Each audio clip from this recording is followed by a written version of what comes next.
Hello everyone. तो जैसे कि अभी हमारी प्रिपरेशन चल रही थी, तो मैं बता दूं कि मेरी किस चीज़ की प्रिपरेशन चल रही है। और मतलब मैं इतने टाइम से प्रिपरेशन कर रहा हूँ, तो किस चीज़ की कर रहा हूँ। तो फिलहाल मेरा टीसीएस की ट्रेनिंग चल रही है। तो अगर देखा जाए तो अगर मैं बात करूँ कि ट्रेनिंग किस में चल रही है, पाइथन में, जावा में, तो मैं बता दूं कि जो ट्रेनिंग है वो 3 पार्ट में डिवाइडेड होती है। इनिशियल लर्निंग जो प्रोग्रामिंग होती है, इनिशियल लर्निंग प्रोग्राम जो होता है, तो पहले जावा और पाइथन में आपको डिवाइड किया जाता है। तो वो एक अलग ही वो है जो स्टार्टिंग में सबको करना होता है, कंपलसरी होता है। आपको बैच वाइज डिवाइड किया जाता है। तो उस बैच वाइज में आपको या तो ईआईएस में मिल देते हैं या फिर आईटीआईएस में देते हैं। तो फिलहाल मैं आईटीआईएस में हूँ। तो आईटीआईएस क्या होता है? बेसिकली आईटीआईएस होता है आईटी इंफ्रास्ट्रक्चर सर्विसेज। जी हाँ। तो आईटी इंफ्रास्ट्रक्चर सर्विसेज एक अलग डिपार्टमेंट होता है और आईटीआईएस एक अलग होता है।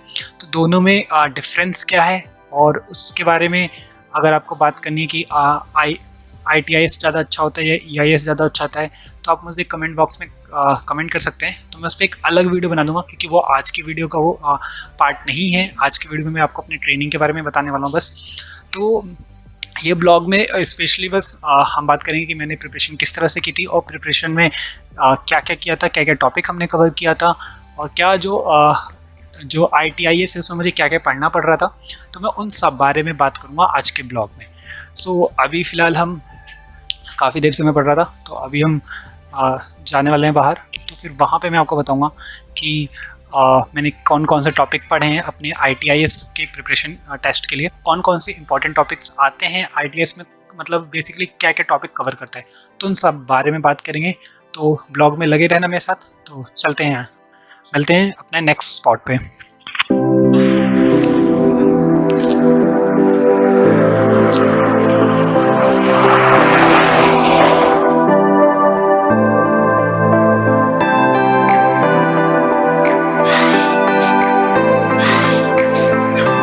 जैसे कि हम बाहर आए थे अभी रोड पे, तो एक्चुअली अंधेरा हो गया है, तो काफ़ी जगह हम रिकॉर्ड नहीं कर सकते। वो मैं अपनी अगली ब्लॉग्स में दिखाऊंगा। इस ब्लॉग्स में मैं ज़्यादा कुछ नहीं दिखा सकता क्योंकि अभी अंधेरा हो गया है।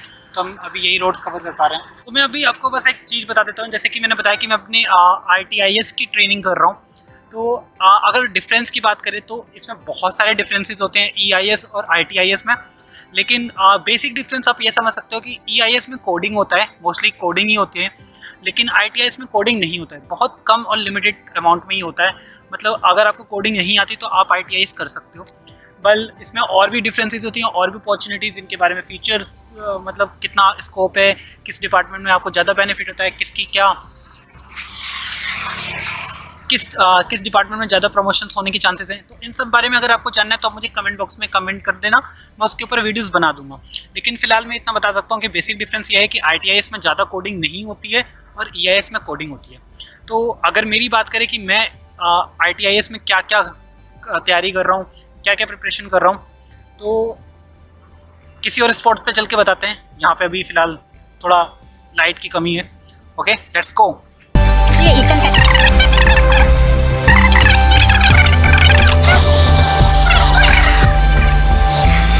यार जैसे कि हम वहाँ पे बाहर रिकॉर्ड कर रहे थे वीडियो, लेकिन दरअसल बहुत अंधेर हो गया था। जैसे कि टाइम ज़्यादा हो गया था और 7 बज गए थे, तो काफ़ी अंधेर हो गया। तो हमें कहीं मतलब लाइट्स नहीं मिल रही थी कि हम आगे वीडियो शूट कर पाए।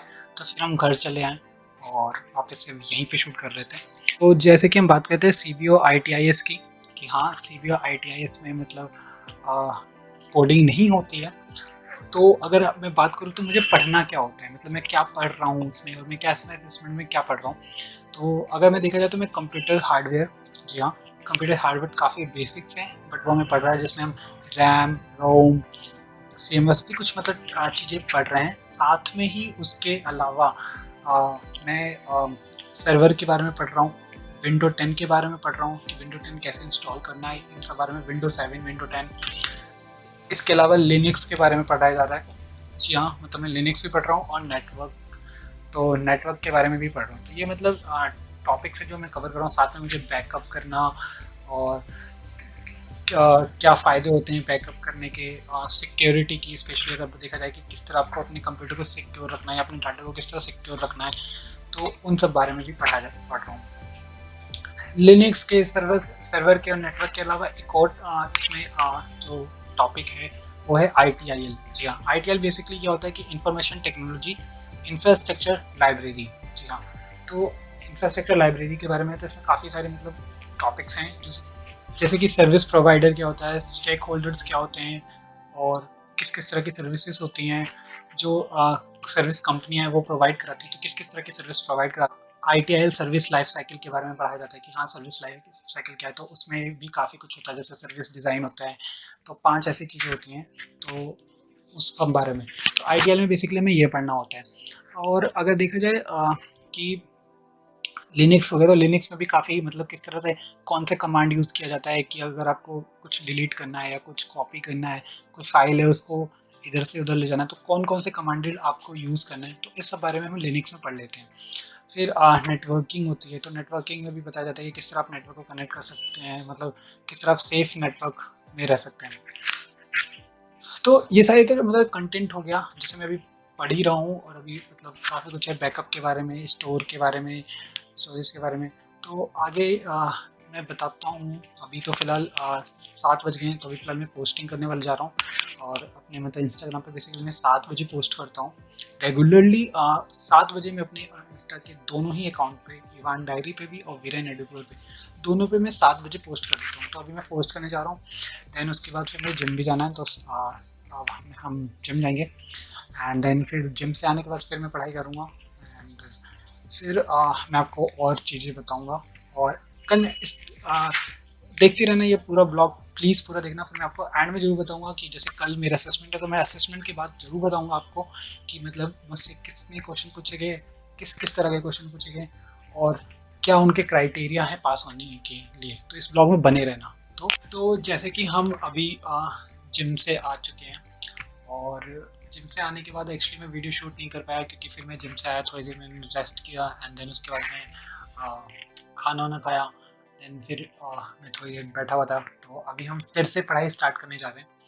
अगर मैं इस ट्रेनिंग की बात कर लेता हूँ, मतलब ITIS ट्रेनिंग की बात कर लेता हूँ कि ITIS ट्रेनिंग में होता क्या है बेसिकली। तो ITIS ट्रेनिंग बेसिकली 21 डेज़ का होता है, यानी कि 3 वीक का होता है, और हर वीक हमारे हर दिन मतलब नए क्लासेस होते हैं, सुबह 9 to 6:30, जिसमें हमारे कुछ ट्रेनर होते हैं जो हमें ऑनलाइन वो कराते हैं।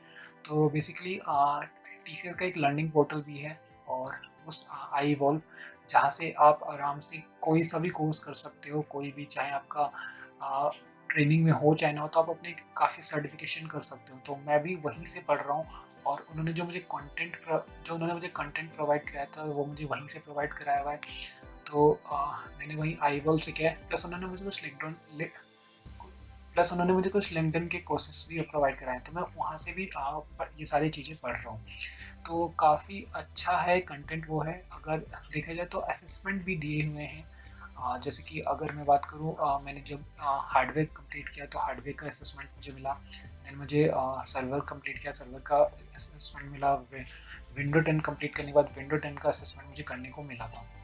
तो मतलब कि अगर आप कोर्स कंटेंट प्रोवाइड करा रहे हैं, तो मतलब मे बी इनके नोट्स भी हैं, वीडियो में भी हैं, और 250 पेजेस के जैसे बुक्स होते हैं, वैसे इनके नोट्स हैं iEvolve पे, जो इनका मतलब कोर्स उन्होंने प्रोवाइड करा रखा है। तो वहाँ से आप आराम से पढ़ सकते हो, मैं भी वहीं से पढ़ रहा हूँ।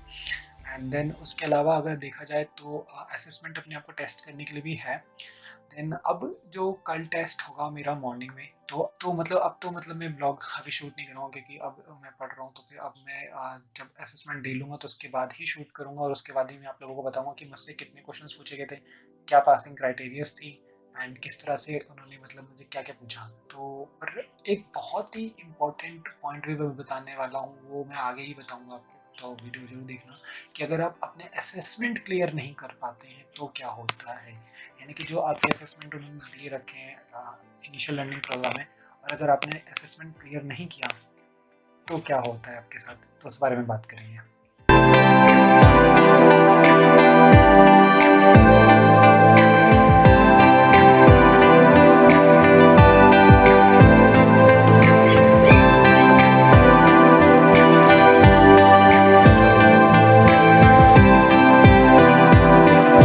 कि प्यारे में क्या क्या पूछे जाते हैं। तो प्यारे बेसिकली मल्टीपल चॉइस क्वेश्चंस होते हैं, जो कि आपको करने होते हैं, बट उसमें ज़्यादा कुछ हार्ड नहीं होता है, वो इजी ही होता है, और बेसिक क्वेश्चन ही पूछे जाते हैं।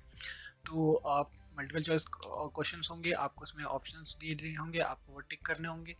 एंड वो बेसिकली 50 क्वेश्चंस का प्यार है। तो जो मेरा असेसमेंट होता है वो 50 क्वेश्चंस का होता है, जिसमें से मुझे मैक्सिमम क्वेश्चंस करने होते हैं। तो अगर मैं पासिंग क्राइटेरिया बताऊं तो वो 65% होता है। अगर आपके 65% से ज़्यादा है तो आप वो टेस्ट पास कर लेते हो। देन आफ्टर उसके बाद आपका रिलीज़ लेटर का जो प्रोसेस है वो शुरू रहता है।